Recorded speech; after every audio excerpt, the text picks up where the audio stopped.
Le retour d'un métier ancien que le Normand Claude Monet aurait apprécié, celui de bouilleur ambulant. Exemple chez nous en Val-de-Loire, où depuis quelques mois, Thibaut Pelletier déplace son alambic de village en village pour transformer les fruits en eau de vie, de poires, de prunes ou de cerises. Elles trouvent à chaque fois leur public. Vous voyez ce reportage près de Château-Renaud de Samuel Collin.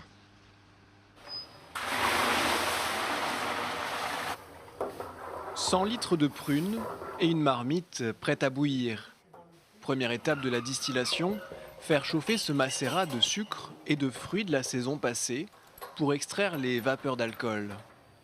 Donc cette vapeur-là va venir dans la colonne qu'on appelle de rectification, donc qu'on refroidit plus ou moins. Les vapeurs d'alcool qui sont plus légères vont monter et ensuite vont descendre dans un serpentin et là vont se transformer en eau de vie.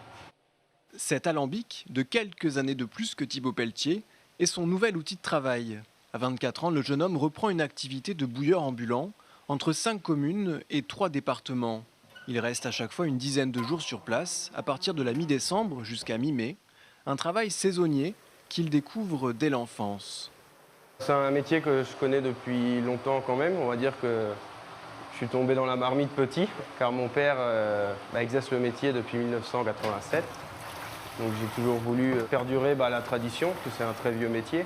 Un métier de plus en plus rare, à la réglementation contraignante. Le jour de la distillation, il faut attendre 18 heures pour repartir avec l'alcool produit. Un alcool taxé 90 € pour 20 litres. L'eau de vie sort à 65 degrés. Le bouilleur doit la baptiser. Il la coupe avec de l'eau pour atteindre 50 degrés maximum.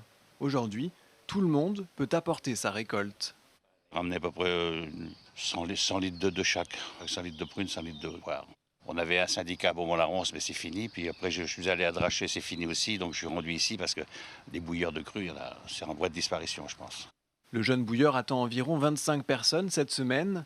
Le gel du printemps a cependant détruit une grande partie des bourgeons dans les vergers. L'hiver prochain, son activité devrait donc s'en ressentir.